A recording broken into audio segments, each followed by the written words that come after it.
Hi, everyone. I'm Linda Bennett, your spiritual counselor for Psychic Host for Metaphysically Speaking.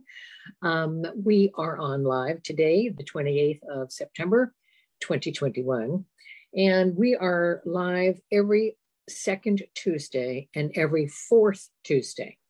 So mark that down on your calendars.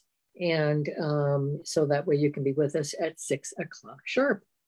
The phone number to call in if you have a question. If you have a personal question, should I sell my house and move back up north? Should I get a dog? Should I get a cat? Should I get a new car? You can ask that question after you ask a metaphysical question. And the telephone number is 844-390-8255. That's 844-390-8255. And the topic tonight, is there such a thing as evil? Is evil real? And what do you do about it? But before we get to the evil situation, I have a very dear friend who is an author. I've talked about her books before, I think once on the show. And she is not evil. She writes great books, interesting about spirits as well as people on our side.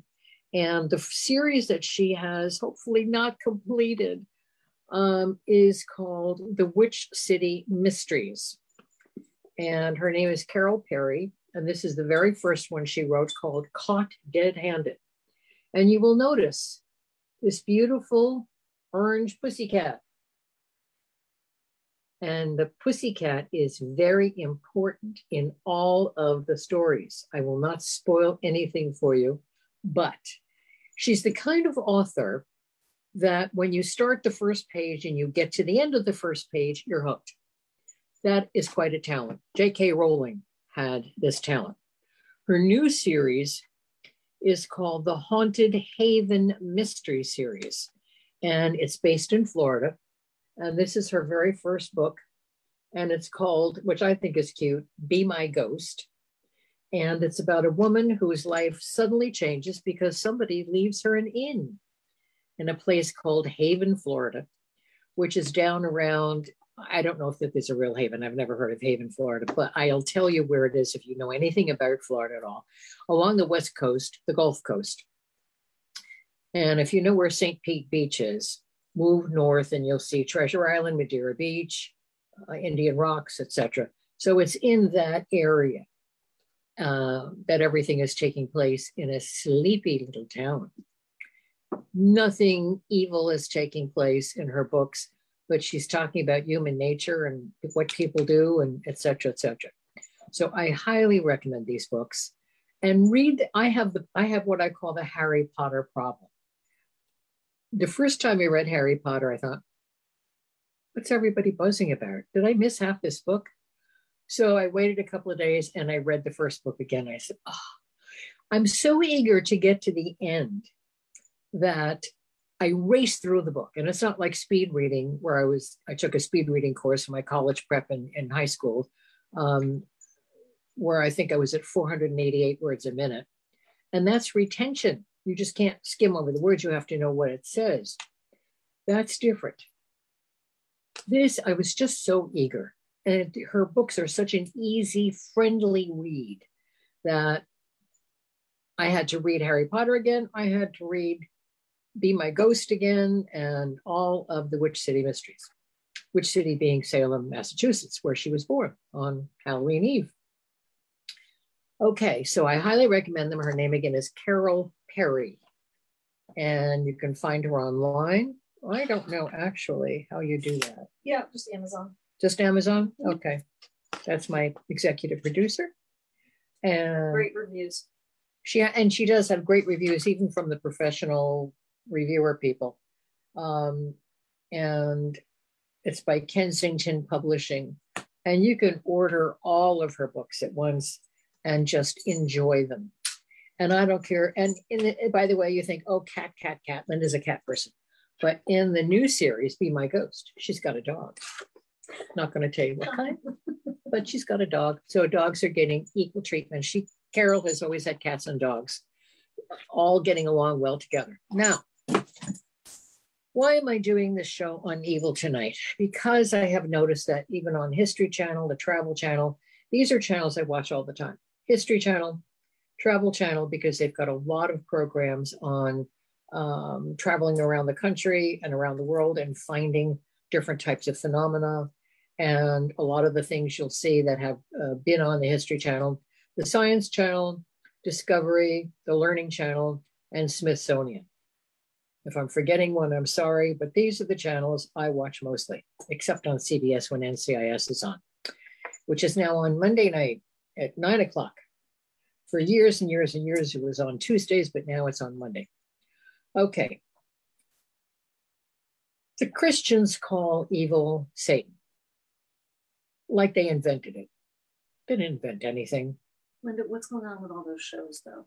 The shows that they're programming are all about these idiots who are calling themselves ghost hunters, going into haunted buildings. Yes, there are haunted buildings, there are haunted rooms, there are haunted cities. They're going in thinking they're going to make a great discovery. And are they really afraid? They're just making stupid programming for themselves and embarrassing themselves. And they usually find phenomena. They've got all their little equipment.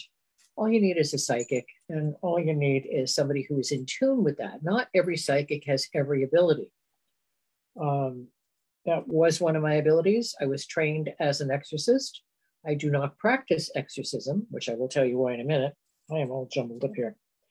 And they're making fools of themselves. And this happens around every Halloween. And I'm sick of it. Because Halloween, I am not a Wiccan. Wiccan is the appropriate term for people who practice witchcraft, the proper witchcraft, which is simply the worship of the Heavenly Father, Divine Mother, through nature. The Farmer's Almanac will tell you when to plant your vegetables and your flowers and your beans and all that other stuff. Wiccans know all of this. It's part of their training. They work with the earth instead of against the earth. They're not looking to blast it to shreds to find another coal mine. And I had a Wiccan on my show. Most people don't want to come forward because they're afraid of humiliation and having their kids humiliated. They don't train the kids in Wicca. They teach them about planting and that kind of thing. And if the kids are interested, great. If they're not, okay, that's fine with me. The same thing with those of us who are yogis. It's a combination of Buddhism, Hinduism, Wiccan, Native American. We also love God through nature. We love creatures. We don't hunt. Most of us are vegetarians. If you're just on the way to learning, fine. If you're still eating meat, you'll lose your appetite. The more you meditate, the more you turn into the divine energy, the less you'll be interested in eating flesh. Just saying. My experience was red meat went, and that included, chicken. Chicken was like a couple of years later, and then fish. I was very sick one night, really sick with almost pneumonia. And I woke up with a craving for mustard, mayonnaise, and shrimp. And I had frozen shrimp in the refrigerator. Got up, made it, never had another. Woke up the next day, was 100% better. And never had another piece of shrimp or fish in over 20 years, 25, 30 years, I don't remember. But your body will tell you what you need if you listen. And that's also what Wicca is being about. That's also what Buddhism is about. That's also what Hinduism, that's also what Native American is about. It's about listening to the universe talking to you. It's about the feelings you get if you pick up a rock, or if you dig over here, or you planned on digging here, but your hand goes over here. So, okay. It might be that this is a better spot. The soil might be better. Or you might find something you lost. So pay attention. It's about paying attention and understanding that you are part of the universe. You are part of the God force. Your soul, which cannot be destroyed unless the God force gives the okay. And you have to do tremendously vile things in order for that to happen. You are part of the thing that has created the entire universe. If you want to call it God, you want to call it Heavenly Father, Divine Mother, you want to call it Allah, you want to call it Jehovah, you want to call it Mother Earth, Father Sky, Father Earth, Mother Sky, it doesn't matter. As long as you understand the duality of nature, which is one God, female, male, one God, and you listen to that.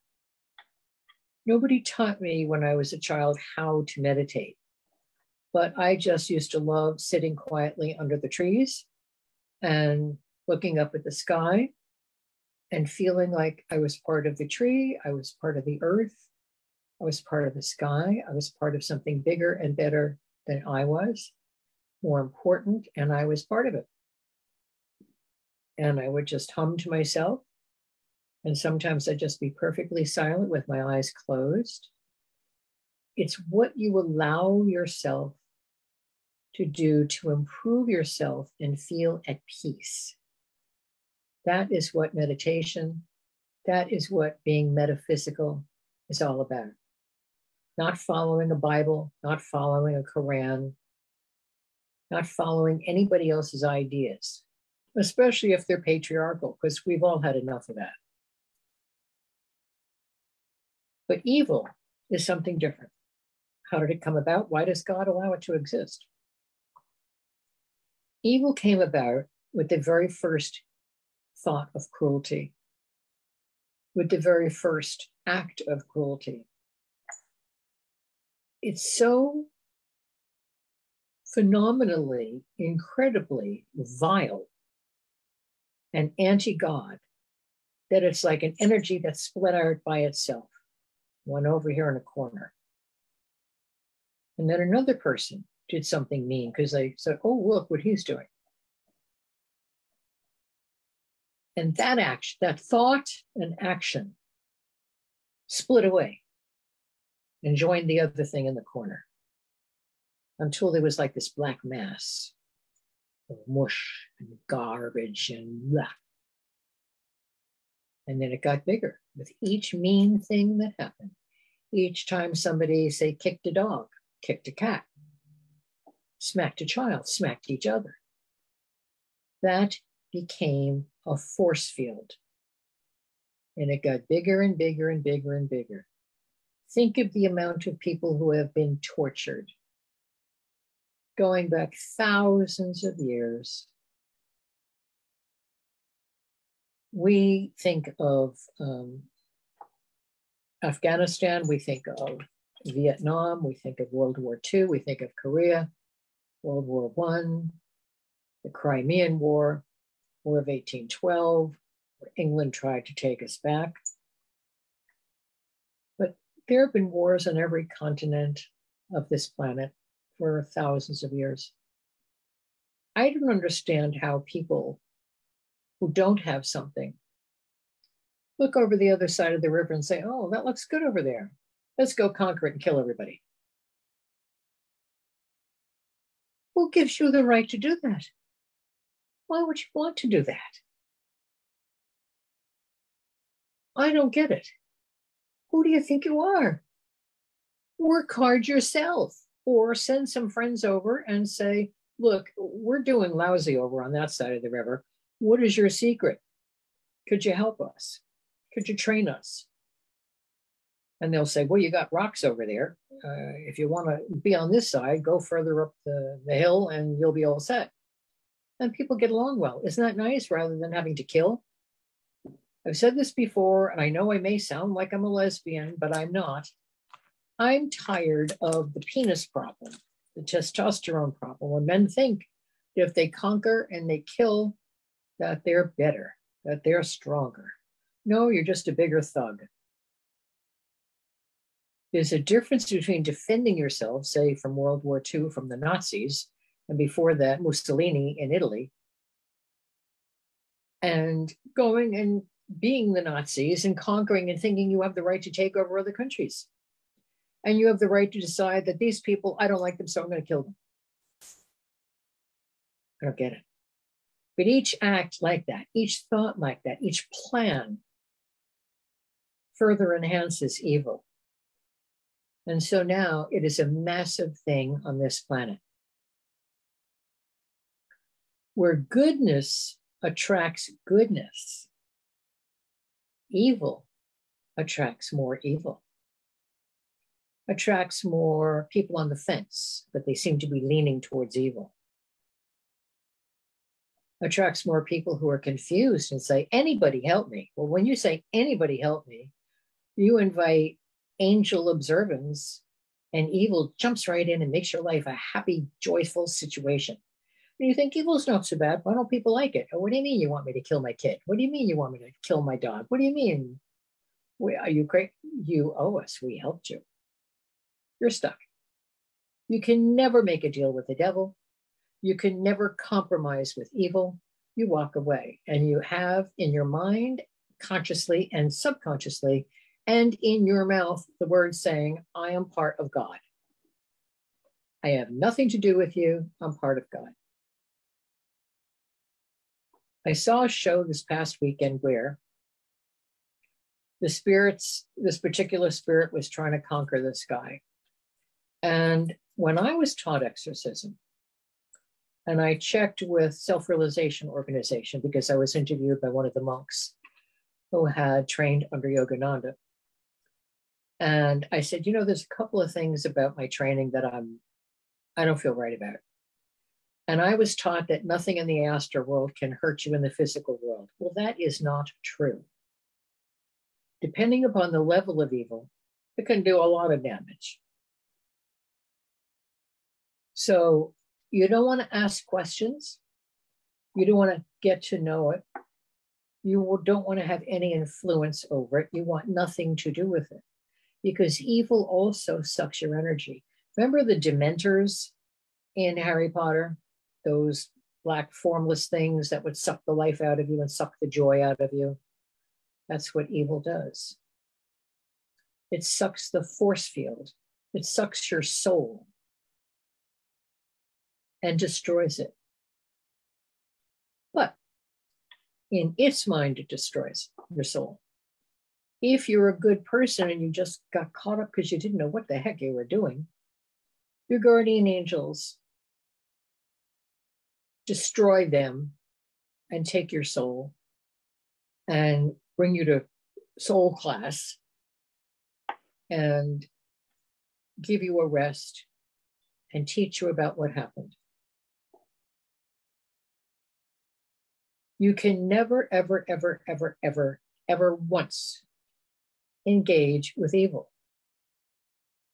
The first rule of an exorcism and the last rule of an exorcism is have a good relationship with God. The second rule is don't perform an exorcism. Why do some people get haunted and some people don't? Karma. I worked for a very short while with somebody who I just kept feeling had an evil energy around her. Then I discovered that she did drugs, and it was marijuana.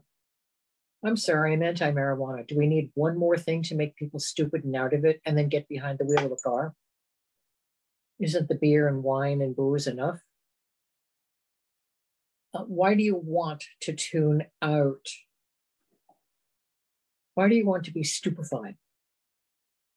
It's not helpful to anybody except the dealers, the people making the money.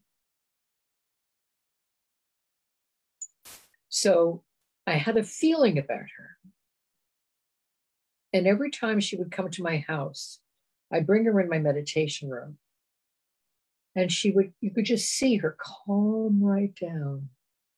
And I would feel a little bit of energy leaving, but it wasn't helpful energy, it was negative energy.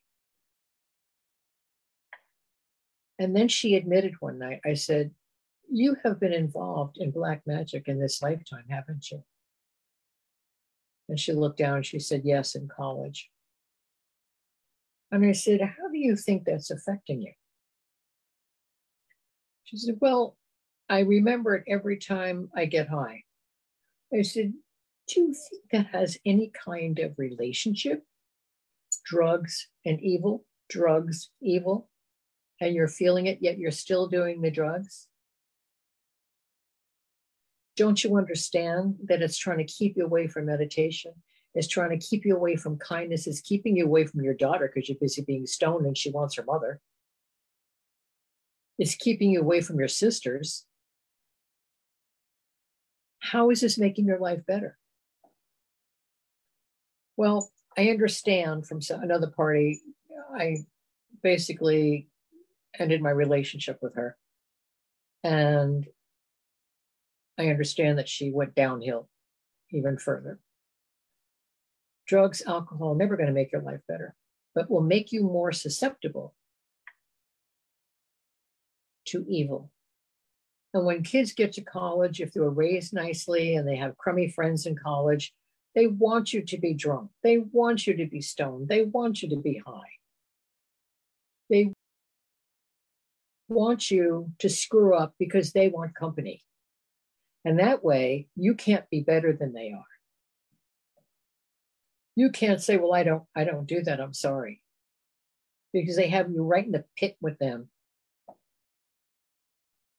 So they want you to do what they do. And that makes you more susceptible to evil because evil is everywhere watching for a weak link. And so that's why a lot of kids get involved in black magic. Don't say magic because magic has nothing to do with evil. Magic is trained to understand evil. But that's not magic. Evil is not magic. You get your power most of the time through the entities that inhabit you and surround you. So kids in college get involved in it. Then they realize, oh, gee, I don't like this. I don't like the way I feel. I don't like what's happening in my life. And then they get out of it and they get rid of those friends. But you've opened the door to having yourself possessed, to having yourself annoyed, to having yourself haunted. And how many other lifetimes have you been involved in evil? That doesn't mean every person that gets accused is evil. Most of the time, you'll never know it. So you're accusing some poor slob who is just learning how to practice Wicca. Because evil people are too tricky for you. You will never recognize them. I've called, in my opinion, Donald Trump the Antichrist. Well, each thing we learn about him is just more and more evil. And the people who are enabling him are also more and more evil. So it's almost as if they're not even controlling all of their own behavior. They're supporting a demonic force, in my opinion. That's so some idiot doesn't try to sue me. Although everything I'm saying is provable by his own actions, his own tweets, his own people. Watch CNN tonight because there are further revelations. I can't remember because every division in the government has its own initials. But this man came forward yesterday and talked about how the Trump team constantly bombarded him with, don't talk about the Russians assisting us. Don't talk about the Russians encouraging the white supremacists. Don't talk about that. Whitewash it, shut it up, shut it down. And he's just fed up to the eyeballs. And he quit, and he's a whistleblower. Can you imagine the Russians wanting an evil demonic man so desperately that they're interfering in our elections? They desperately didn't want Hillary Clinton because she was smart to them. Trump was so stupid, he couldn't figure that out. A stolen election, that was Hillary Clinton. She should have been the president. She was eminently qualified. But instead, a nightmare who has a history of cheating people, of lying, of stealing, of putting people out of work. That's who became the president. He became drunk with power, influenced by evil. When you want something at any cost, and a lot of parents are guilty of this if they have a sick child. They'll say, oh, God, I'll do anything. No, you say, God, I'll do anything for you, not anything for any force, because that's what evil is looking for, to make a deal with you. And even if it means your child dying in this lifetime, they're not disappearing from the galaxies. They're in the astral, the place they were before they came to you, and the place they'll go back to, where you're going to go to, where everybody goes to. You will miss your child. The child isn't lost. You'll be lost if you make compromises or any kind of deals whatsoever, regardless of how simplistic you think it is. So the second rule is do not do the exorcism. In this program over the weekend, this man kept saying, Jesus saved me, I belong to Jesus, Jesus saved me. And finally, the evil spirit gave up and went away, and he and his family moved. They had kind of creepy feelings. If you ever go to a place and you don't feel comfortable, if it feels creepy, if it feels weird, if it feels, get up and leave. I don't care whose feelings are being hurt. I don't care what's going on. Get up and leave and say, God, protect us, or God, protect me, whatever. And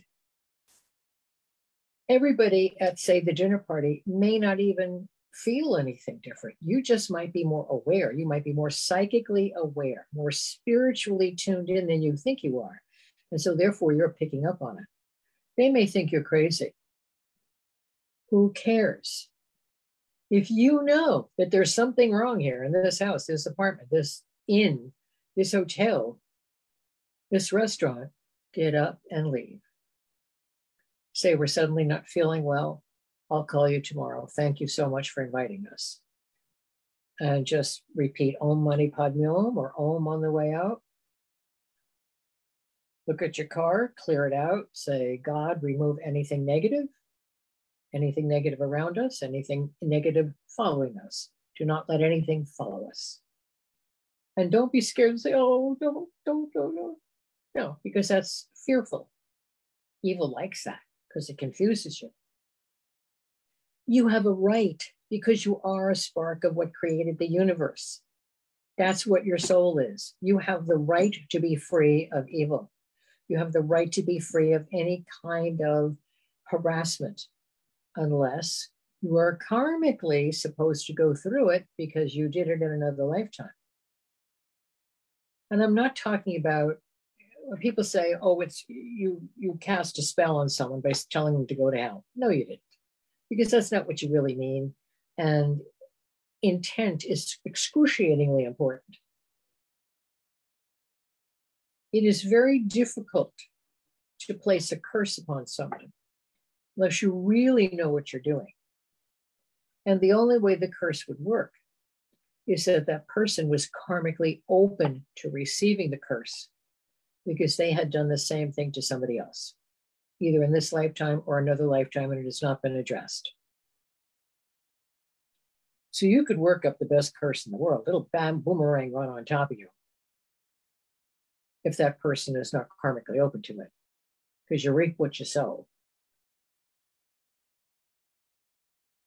So with these spirits hanging around, and these idiots go into with their little meters, and they go into old hotels, and they go into buildings, a school building, they go into a prison. They're trying to make television. What do they think they're going to find? Then they're hunting down Sasquatch, who is not evil. He's just in a different dimension. They are different in a different dimension. They cross back and forth. They don't belong on this side, but they get confused sometimes. They're not the brightest of creatures. And when they see you, they get scared. So naturally, they'll growl. And they might even attack. So if you think you see a Sasquatch, stay away. Or a Yeti, whatever you want to call them. Stay away. Because you are in their general territory. And there are little portals going in and out between the astral world and the physical world, and they've just crossed over. Their friends, their families will call them back. They'll say, oh, right, I shouldn't be here. Okay. And they'll go back to their dimension. But don't irritate them. Don't try to shoot them. Don't annoy them. Don't throw rocks, because they're going to throw them back at you, and they may not miss. And they're extraordinarily strong. And one small rock can be a bullet. So leave well enough alone. But if you get a curse placed on you, ask God and the angels immediately for assistance. And see if you can do your own self-exorcism by repeating and feeling and knowing that you were part of the God force. That is your right. And it can be very terrifying. Think of a black blob floating around you,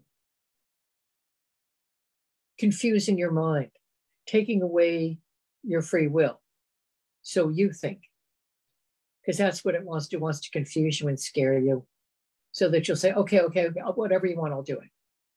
It's, now I got you.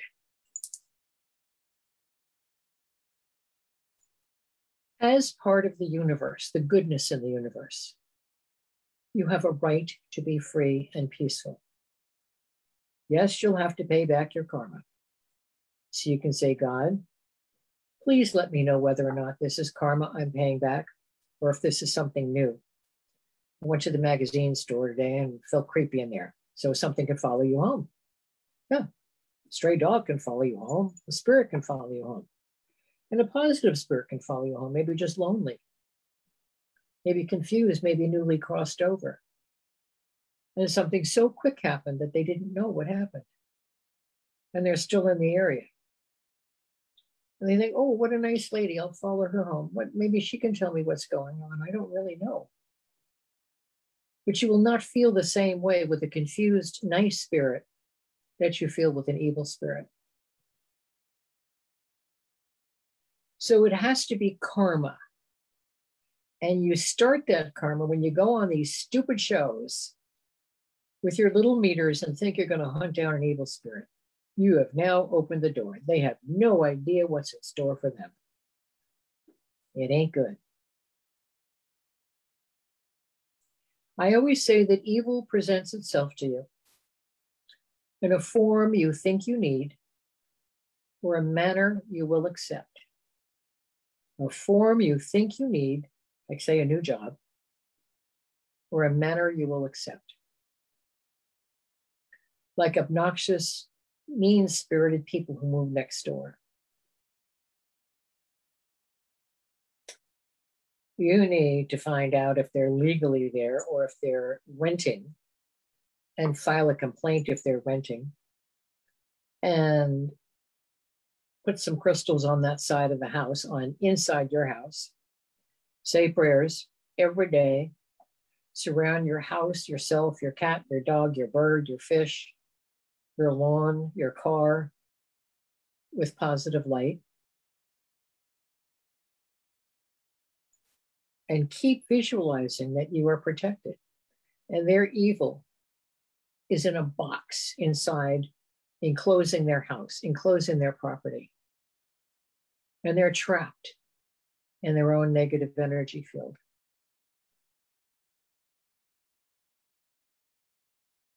It is extremely important that you not engage.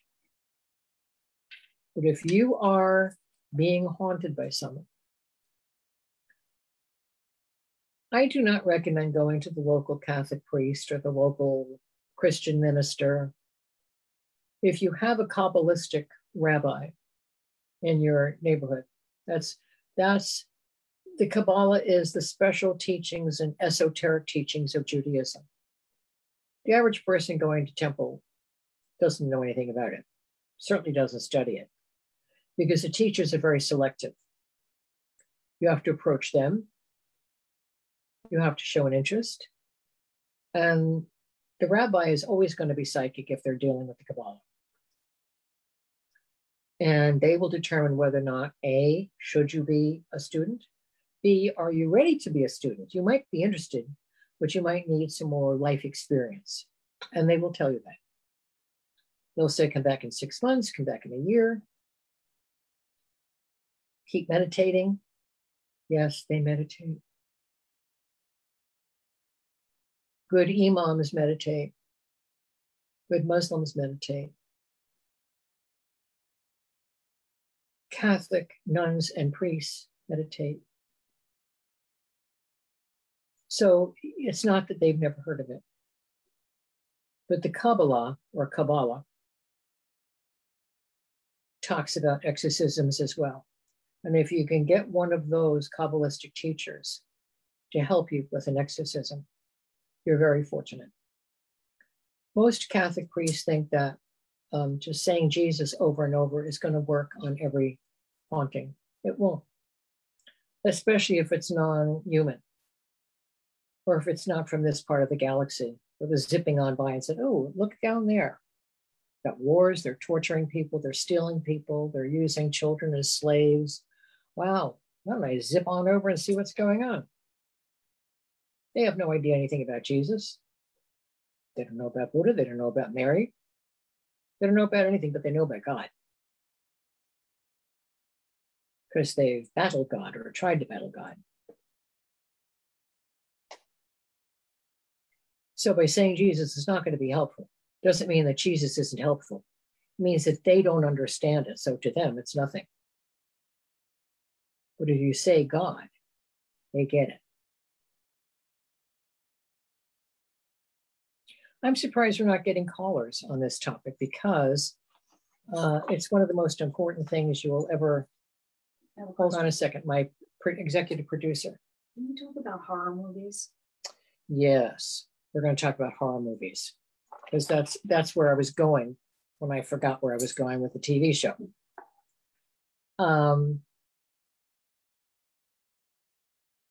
So get the help that you think will work.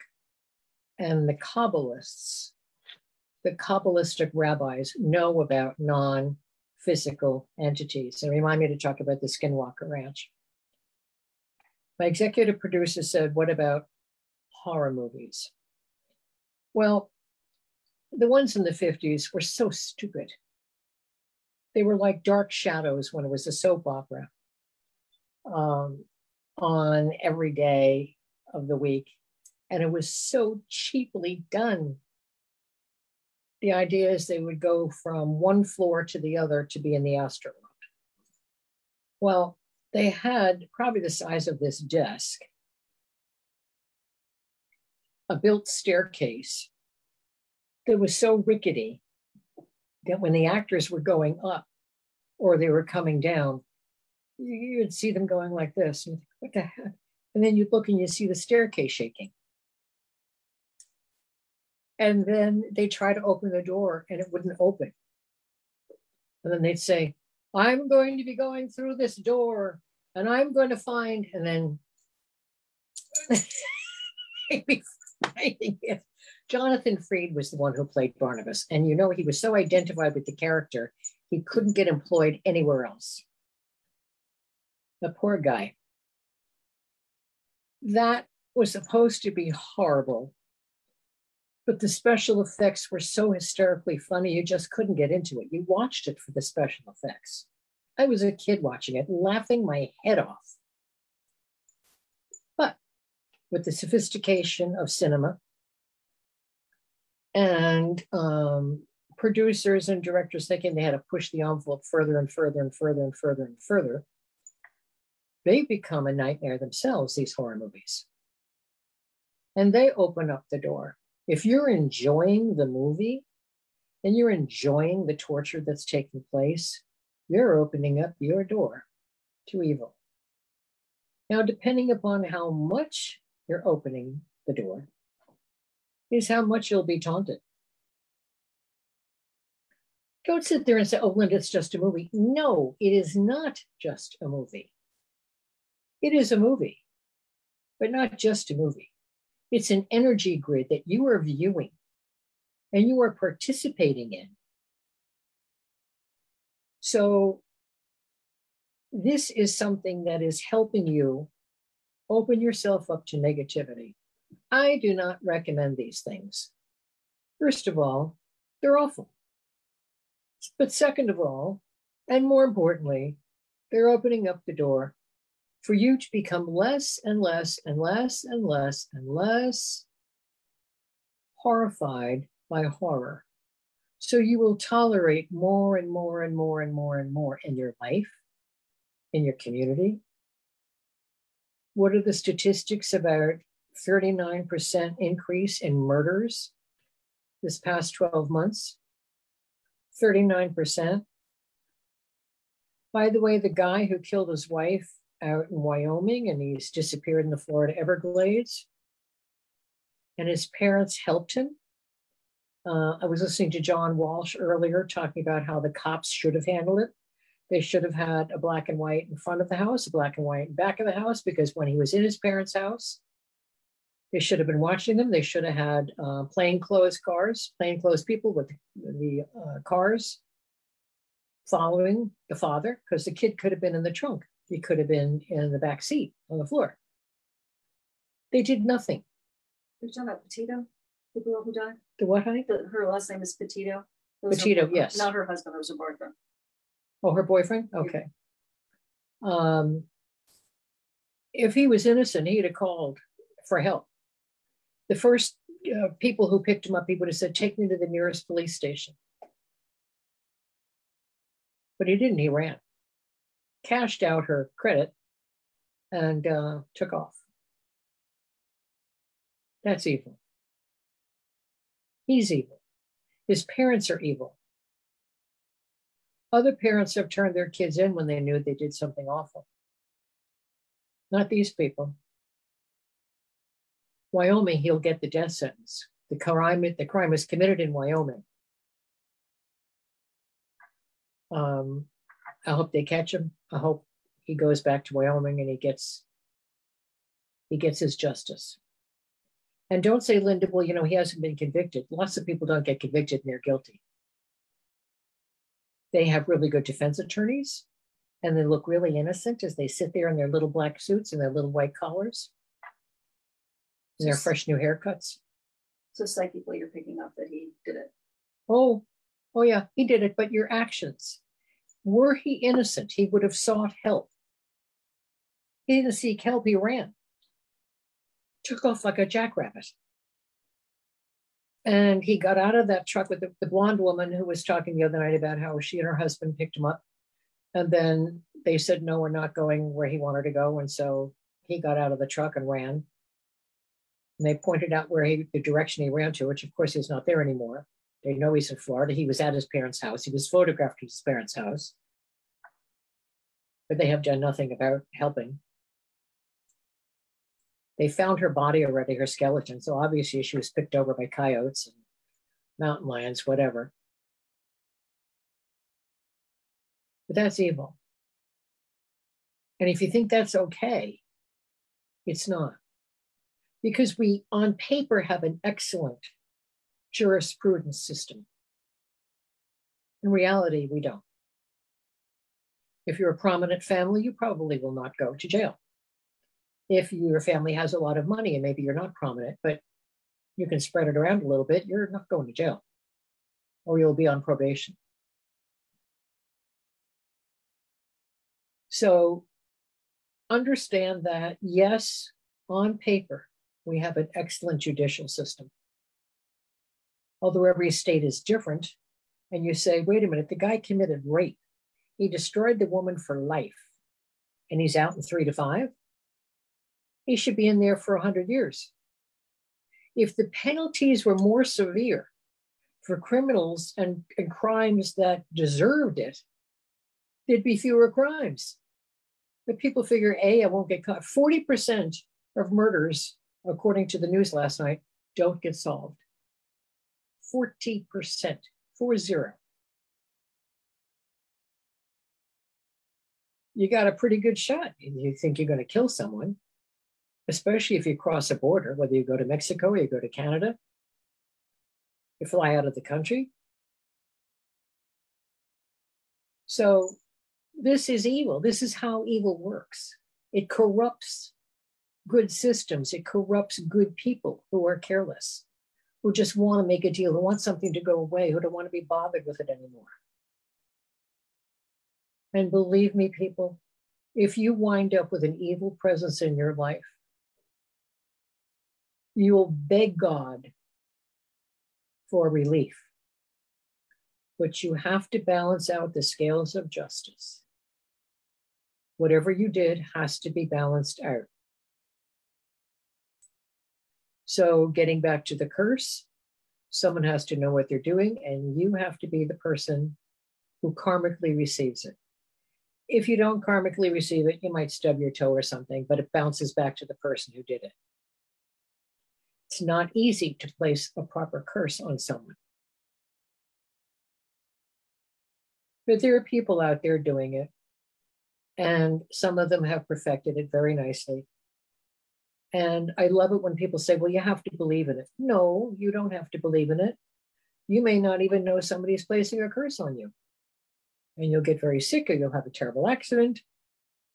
And that is because karmically, you are able to receive it. I don't know who said it, but I think it was in what was the one with Kaiser Soze and Kevin Spacey? I don't know. What was that? Yeah, I can't. Okay. Whatever that movie was, I think he made that quotation in the movie, but it comes from somewhere else. The best trick evil ever pulled off was making people think it didn't exist. So if you're one of those people who doesn't believe in God, doesn't believe in evil, doesn't believe in anything, I'm sorry for you. It's all out there. People don't believe in a lot of things, like the morons who think that they shouldn't get a vaccination. I have, from Time Magazine, pulled out an article with people who have been working on the RNA and the mRNA system of vaccinations for 20 years. So this idea of RNA is not new. It's not experimental. So the vaccinations are completely safe. But evil is working to make you fearful. Evil is working to see how many other people will be influenced, and it can gather up in its flocks. Every person perpetuating, whether it's Donald Trump, Tucker Carlson, any of the Fox people, the whole Fox network. By the way, they're all required to be vaccinated or they get fired. So all these people on the Fox network telling you don't get vaccinated, it's against your rights. No, it's not. And when the polio vaccination came out, when I was a little girl and I was old enough to get the shot, they did a half and half. Half of us got the real shot, half people didn't. And then it was revealed to your parents. And if you didn't get the shot, then you went back to the doctor and you got the shot. And then several years later, there was a booster, which I also got. Nobody argued about it. Nobody carried on. Polio is such a nightmare disease that nobody argued. It didn't carry on. The measles are back. Smallpox is back in this country because people from Afghanistan or the Middle East and from Central and South America and Mexico don't get vaccinated, and they brought their diseases with them. This is a really good, legitimate reason for keeping people out of the country, aside from the fact that we don't have the room. And just because there's a space of land doesn't mean it's habitable. And you shouldn't pave over every square inch. Florida doesn't have the same weather it did when I moved to Florida. Every day it would rain about 10 or 15 minutes, and then the sun would come out and it would be great. Doesn't rain that way anymore. Has to wait for a hurricane. Pavement does not attract moisture. So every condo, every parking lot, every shopping mall destroys more and more and more and more and more of the land. And more of the land that can absorb the water and refill the water table. That's evil. Greed, evil. Remember the 7 deadly sins? I think I have them somewhere on my altar here. Of course, I can't put my finger on them right now, but I will have them out for you next time. Never do something that your gut tells you is bad. Or wait, halt, take a minute, review it, pay attention. You know how like all of a sudden you're on guard, you go somewhere and all of a sudden you're alert? And sometimes maybe the hairs on the back of your neck will stand up. Not good. Not good. Pay attention. We are souls. These bodies are costumes. Like you take a shower and you put your jammies on at night. That's a costume. 5 minutes. You get up and you go to work and you put something else on to go to work. That's another costume. You're going out to dinner with friends. You put something else on. That's another costume. When you cross over, when it's your time to die, you drop this costume. And when you reincarnate, you'll have another costume. Whether you're on this planet or another planet, you will take the costume that's appropriate for the planet. And by the way, the UFO people that I have met all pretty much look human, except they have different features. They all have heads, arms, legs, feet, bodies. You just have different methods of breathing, of absorbing nutrition, etc. None of them were vampires. None of them were werewolves. By the way, the Skinwalker Ranch show, that's another commercial misery, I think. The Skinwalker Ranch has been haunted by ancient peoples who didn't want the Mexicans there, who are ancient Mayans. Where is this place? This is out in New Mexico, Arizona. No, Utah. I think it's Utah. And that's also an area that has the carvings in another part of Utah that has the wall carvings, the art, rock carvings. They're all through the Southwest and the West. And so the ancient spirits that were there are trying to get rid of all the pests, including the guy who owns it and is trying to make money off it. But it is constantly haunted and it will be haunted. And is there such a thing as a skinwalker? Yes, in 2 ways. One, usually a Native American will take the skin of a wolf, usually a wolf, and put it over their bodies and act wolf-like and scare the heck out of people. The other thing is, when they've done that so often, they make a deal with the devil and they become part monster. And that's a nightmare. And that's what's on the Skinwalker Ranch. So avoid these programs. I watch them to a limit when I can't take it anymore because I have to have information. I have to be educated. If you're watching them for amusement, you're wasting your time because they're not amusing. 2 minutes. I want you to remember that you are a spark of the God force. You're part of the angels. So are the people that they call Christians: Jesus, Mary, Joseph, Mary of Magdala, Buddha, Avalokitesvara, Green Tara, White Tara, Krishna, Radha, all these special people that we call saints or lesser gods or of the light. That's where you turn the light. I wore this white. I had a black top out because it's a serious topic and I was going to wear it, but I said, no, I don't know if you can see it. It's all butterflies. I'm going to take a chance and you might be able to see the butterflies tonight. Flies are, you can transform from any bad state that you're in into a better state. You can lighten your soul. 1 minute. As I, of course, cannot think of his name because I'm lousy on names, but in Hogwarts, Professor Dumbledore said, he was standing with candles and he said, if you find yourself in the darkness, the candles go out. He just waves his hand back and says, turn on the light. Turn on your light. And if you just remember, if you open up your hearts and minds to God's universal truth, you will know that God and the angels are always, always with you. Namaste. Hope we see you again. I'm Linda Bennett.